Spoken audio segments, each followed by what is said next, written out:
We are back on Morning Line, our final segment this morning with Vice Mayor Jim Schulman here in the city of Nashville. Taking your phone calls, questions, and comments, 737-7587. And Jim, we had Ed waiting through the break. So, Okay. or I think, yeah, Edward.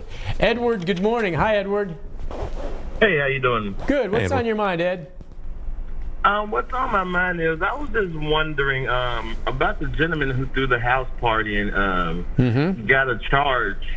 I was just wondering how is it them gentlemen can get a charge for throwing the house party, but the mayor decides to open up the fairgrounds this year and there is no restrictions on everyone gathering into the fairgrounds. Okay. Yeah, you're wondering, and I could probably name other inconsistencies for you. Okay, so we know that the two gentlemen, I believe, that were involved in that house party in East Nashville, that I think most people would say was way out of line, okay, are both facing criminal charges now, I think, or citations anyway, and they've turned themselves in. They'll deal with that and probably not do it again. But yeah, I think Edward's saying, look, you can look around and see inconsistencies. He may agree, I don't know what Ed would say, yeah, that was wrong, but why then is maybe he's using the fairgrounds as an example, that okay? Do you see, Jim, as the vice mayor, that sometimes there are some inconsistencies in the way we see enforcement? Yeah, I mean, I think maybe not necessarily. Well, people can talk about enforcement because people were, got mad when the homeless individual was the first person arrested or one of the first people arrested. And it's like, well, what about the bachelorettes? They're doing the same thing. Right. So people can argue again about the inconsistencies. I think because there are so many different pieces to how this whole city works, that when the mayor comes out and says, this, then somebody else is over here is going to go, well, wait a minute, what about this? I think what I would say is give everybody the benefit of the doubt at the beginning, but if you see inconsistencies, and if there's an inconsistency here, what I do is when I take this stuff, I take it back to the mayor's office and say, okay, how does this all play out? Yeah. A lot of times they've thought through it, and sometimes maybe there's a component that they didn't see. Let me ask Ed. Ed, what events are you talking about at the fairgrounds? Because they're not having the flea market. Are you still there, Ed? I guess we lost. Oh, yeah. I was just going to ask you, what events, Ed, are at the flea market right now that you're referring to where there was an issue? At the fairgrounds. No, there was at no the fairgrounds. Event at the flea market right now. They were speaking on opening up the Mid-South Fair. Okay, so you mean a fair, like a state fair, or what do you? Yeah. There's not going to be a fair at the fairgrounds this year. I know the flea market now, as a matter of fact, though, in Murray County, which is outside Davidson, of course, the county fair there starts today, and that's their decision to do this. But at the flea market, which is at the fairgrounds, that's all virtual now, and I don't know what else might be happening there. Yeah, I'm not sure. I don't think we're having anything at the fairgrounds. I will say that this last executive order, they were going to open up like weddings inside, and you could have up to maybe 125 people. So people are saying, well, wait a minute, how come you can do a wedding, but you can't have a house party? Yeah, well, okay. At that point, at the house party, that was like over 250 people, and they were all crammed into a house. First of all, they were operating a business out of that house, which is not permissible. So they were violating different provisions regarding the codes there. But at that point, the executive order said you're not supposed to be bringing people together in large groups. I think it was 25 or less. There were like 250 people at this thing. They weren't wearing masks. They weren't practicing social distancing. Yeah, so somebody has to step forward and say, you can't do that. Right. That was embarrassing is what it was. It was embarrassing to the city. It made national news. It's different with the wedding example that you gave. And somebody say, well, it's still a lot of people. Now, there are going to be provisions in place. I've had people who have put together their weddings, and the social distancing, the masks, and all of that properly tried to regulate it according to certain guidelines. There weren't no guidelines going on at that house party, and it was embarrassing. So it was embarrassing for the city that happened, that the people attending that were that clueless. Well, yeah. I mean, again, we are, we're opening back up. Remember? I mean, so we got these wedding things going on. We're more people allowed near the bars.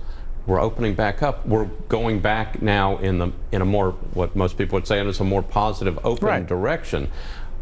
We have to be careful still, because we want to keep going in that direction. You had Butch on yesterday, but Spearden, everybody wants to go back to where things used to be, particularly as we head towards the fall and winter. We were talking about SEC football. Austin Peay played the other night in front of 2,000 people. It'd be nice to get back to some of that stuff, particularly as we go into the cold part of the year. But we have to be careful. And so having a house party for 250 people doesn't seem to make a lot of sense when nobody's doing anything and nobody's practicing the health safety protocol. Because if one person gotten sick at that thing, that's 250 people that could get sick. They go out and they get other people sick. And then we start closing things back down again. Yeah, got to be careful. I think we all hope for the day coming where you can have those house parties again, which is perfectly fine, just not in a pandemic. And Butch, I was talking to you about him coming on yesterday, was saying the same thing that you kind of did. I mean, and again, if anyone is chomping at the bit to get back to the way things were, it's Butch Spiriton, who's driven behind many of the things, the big things that have happened in this city over the past couple of decades. But he agrees with you. I mean, look, it's going to come. Maybe this Grand Prix will work out coming next year. But the last thing we need to do is jump back into this too quickly, because we've got all these things that might be willing to come and then have a backslide again that shuts us down all over again. He goes, that's gone on too long. We just need to nail this thing, get it behind us, and then move forward. And we got work to do. And I would encourage everybody out there listening, remember, we're still in this thing. We're all still in it together. We keep saying that, but we're in it together. Remember 2020, whether we have a shredding of the calendars earlier or not too far away from the end of 2020. 2021 brings new hope. Yeah, I just can't imagine it being much worse. It's like, look, let's do that shredding in July, or no, it's past us now, in September. How about this month or whatever? Let's do a calendar shredding now to get that behind us. It's interesting too, Metro still, and other schools aren't doing this. I mean, they're virtual teaching right now, right, Jim? I saw that there might be a lawsuit filed trying to challenge that, to say, look, we want to, and I do feel for these kids, especially who play athletics. Maybe this was going to be their senior year where they get their last look and it may be a chance at a college scholarship. But Metro is going to do it when they think their medical experts say it's safe, right? Well, you always have to, weigh the health and well-being of people against doing something else. I mean, we have to try to keep people safe and healthy. So you're trying to balance it out. I know it's difficult. I feel for the school board. I feel for Dr. Battle. People going like, those kids need to be back in school. I feel for those kids. So particularly kids who, the learning, the distinction between, kids who may be really far ahead and kids who are trying to catch up.